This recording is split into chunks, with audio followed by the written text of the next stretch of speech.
How you doing? This is James Angelone, the Denture Man, coming back to you from the lab with another tip. Today we're going to be talking about boxing and beading your impression.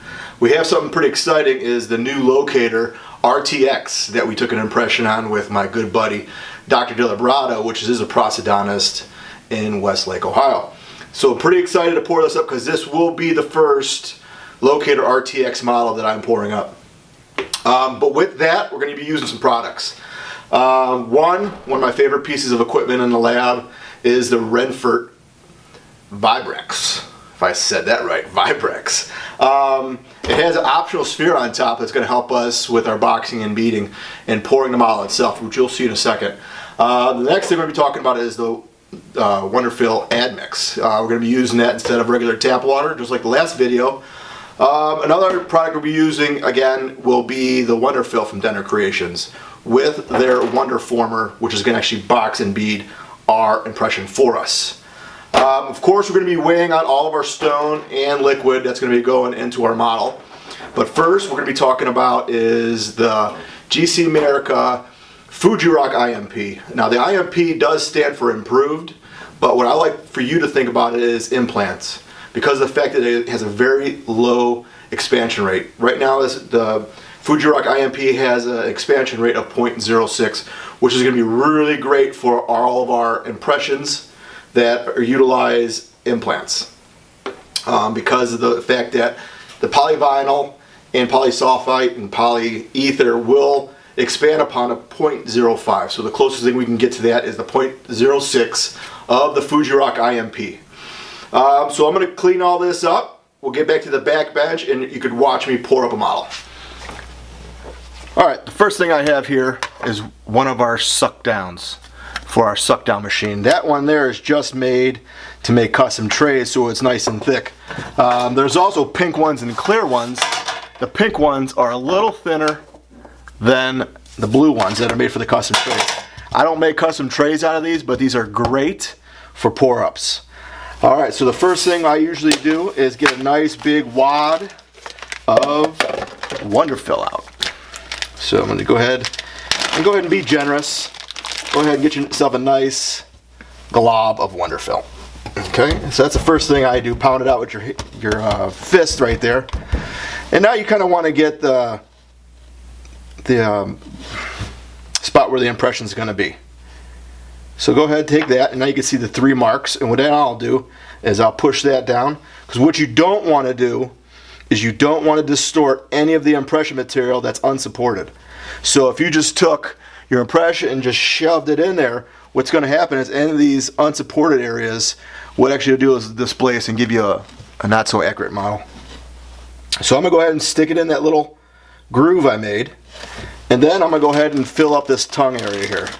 Now you want to watch the retro molder pads that you're not impinging those either or covering those up, because you know all the denture guys out there are going to need those landmarks. So once again, I'll just take a nice golf ball size of Wonderfill and add it into the tongue space. So the great thing about the Wonderfill, it is reusable. So I do reuse it multiple times to keep it going in the lab. So that's the first thing I'm going to do right there. And you want to swoop it back in the back so you could get that nice tongue space right there. Alright, see how I got that going on right there? So the next thing you want to do is go ahead and try out your Wonderformer. Now you want to do is go ahead and just estimate where it's going to be on the impression. And you're looking like this, it's going to be a little too tight. So with the Wonderformer, you're going to get the stainless steel plate that I lost. Oh, here we go. This little stainless steel plate. Now what that's going to do, it's going to be able to open the back of the Wonderformer up so we could take larger models. Usually the lowers, you pretty much are going to have to expand every time. So here, what I'm going to do is I'm going to take this plate, stick it back there, but not lock this down. What I'm going to do is I'm going to take about 3 rubber bands and just double wrap it around the Wonderformer. Because if you would go ahead and lock it down, what would happen is the stone would harden up and you'll never get it opened again.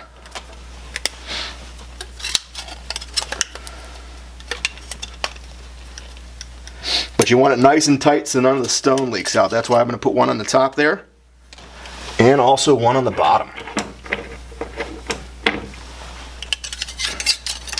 So this little groove in the Wonderfill right there is for if you have to box and bead an impression with a handle. So any stock tray that you have, you could utilize this in pouring up and boxing and beading any impression that you get from your dental laboratory or your practice. So go ahead, and now I'm just going to fit it into the impression. Watch into that. I'm not going to nail the side of the impression and ruining it.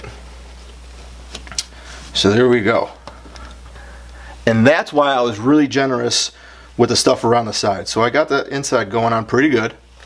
And now what I'm going to do is I'm going to take some of this excess and fill the sides of the impression. So right here I want to fill that in. So what I do is just roll it up and then go ahead and start packing it in there. And you can kind of see just with my finger right there what I'm doing. See if we can get a nice angle on it. So I just took a little bit and just shoved it right in there and started manipulating it. So a lot of people go, hey James, why don't you use Play-Doh? The Play-Doh actually is too hard. So what happens is if you're trying to do this with Play-Doh, it's so rigid and so hard that it's actually moving your impression material, which is one thing we do not want when pouring up any model. The dentist did a really great job. In this case, it was a prosthodontist on taking this impression on the new Locator system. And I'm going to see if I could add some pictures in there because it was pretty exciting when you always get something new in the practice. So we're pretty excited about that. So what I'm going to do is I'm going to pour this model up after I'm done boxing and beading this. And I'm actually going to send it out to get some framework made. I recommend getting frameworks made at any of your lower locators because the fact right where those housings are at on the Locator model, we know that's going to be the thinnest spot in the denture. So why not put some reinforcement in there? The patient paid a lot of money to get these implants, so let's make a really nice prosthesis for the patient. So we're almost done. And now any of my denture guys out there that box and bead their impressions, they know how much more material it takes to do a lower, especially trying to fill the tongue space in, and then you have wax not wanting to stick to anything. And we're almost done here. I'm just going to go ahead and look at it, visualize, make sure once again that we have it in the camera, of course, and whoop, there we go. Let's put it back on the table. So you don't want anything by the retro molder pad because we're going to need that a little later. But this is pretty much looking really nice right there.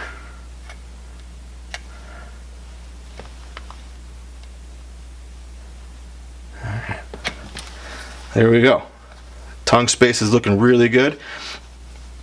And if you need to smooth it down, all you want to do is wet your finger a little bit with some water and go ahead and smooth it. That's not going to hurt anything but make it nice and smooth. Like Tom Zelensky says, added value. I love that when he says that, added value to your models. Now I've seen a lot of models out there with some high-end dentistry, but the models look terrible. So the model is our foundation to everything we're doing in the laboratory. So why not make it perfect? So then with all the excess, all you got to do is tear that excess away. Put it back in your bag. And pour up the model. I'm going to take a picture of this real quick for you to show you what we did. And then we'll go ahead and pour this model up.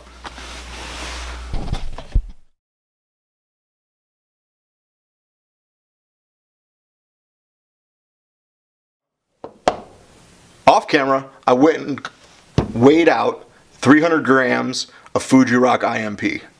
IMP Fuji Rock, they're saying that you're going to need 20 milliliters to 100 grams. So I went and weighed out 300 grams, but in the graduated cylinder I went to 61 just to fill up for that meniscus. Remember, the meniscus is that bubble that we're going to have in our graduated cylinder. 300 grams 61 milliliters. That's going to be more than enough to pour this model. So what I'm going to do is mix the water with the powder, give it a little spatulating.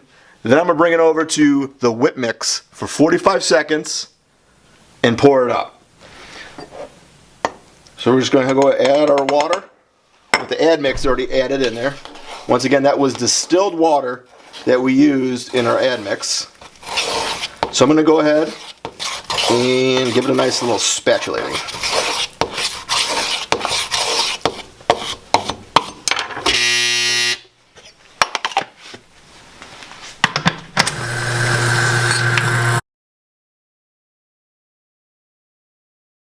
All mixed up with the right power-water ratio, and we're going to go ahead and turn our Vibrex on from Renfort. Once again, one of my favorite tools in the laboratory.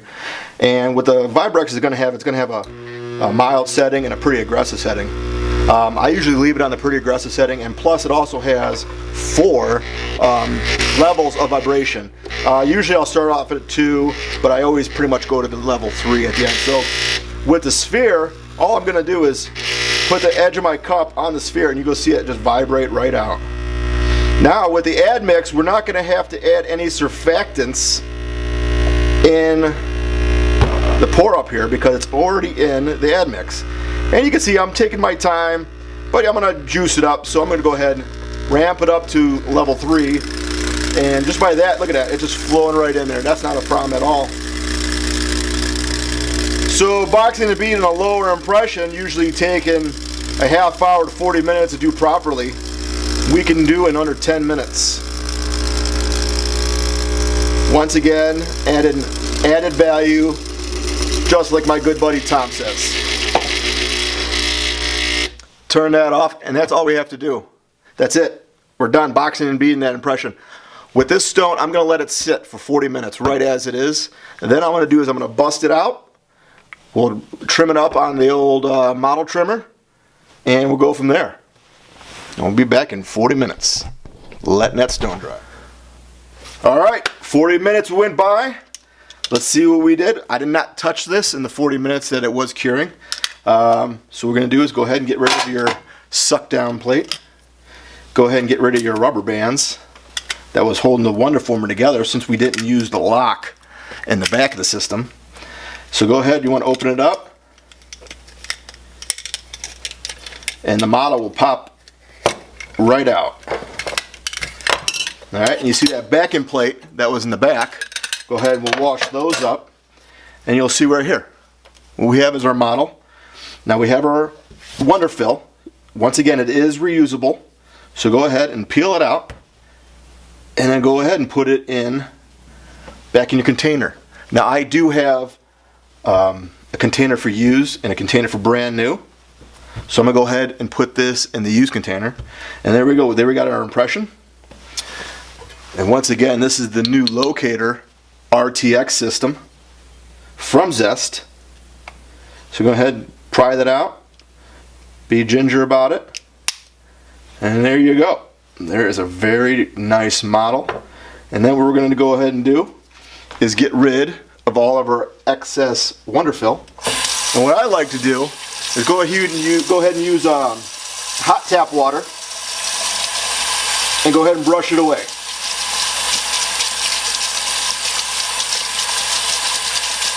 It'll dissolve, brush away. It's sure going to beat the wax from the beating and boxing wax, because what we'd have to do is let it dry overnight and then go ahead and steam it before we finish it out. Alright, there it is. There's our model before trimmed. Just check out your work. Make sure you're liking what you see. I like what I see. Alright, we're at the model trimming station. So the first thing we're going to want to do is flatten out our base, and then go ahead and take care of your land area. Your land area is going to be about 3 millimeters all the way around. Once again, we don't want any goofy angles. We are not doing ortho. But if you were doing ortho, you could see on the Renfort MT3 Pro, which is an outstanding model trimmer, you're going to have your different angles and whatnot. Now that is for your ortho bubbas. But the removable Bubba's, we just want to take care of our land area. And you can see that nice tongue space the Wonderfill gave us. So go ahead, we're going to turn the machine on. Let it get to speed. First thing I want to do is go ahead and trim out our base.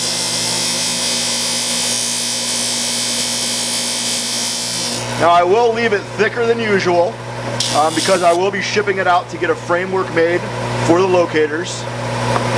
But now that we have our base nice and flat with the rest of our model, and what you can do is you can look down while you're trimming it to make sure it's flat with your model. And then go ahead and start trimming out the sides and getting your land area ready. Remember, 3 millimeters thick for your land area.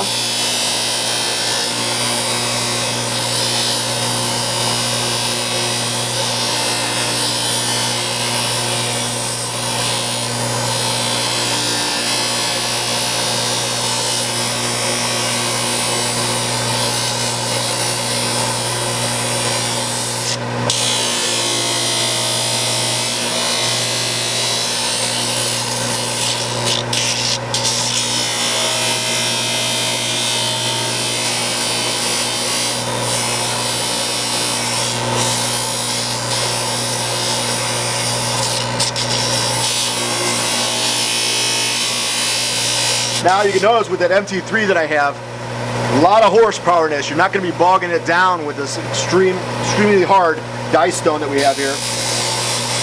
But I want to do a nice trim and I don't want to hog down it on anyway.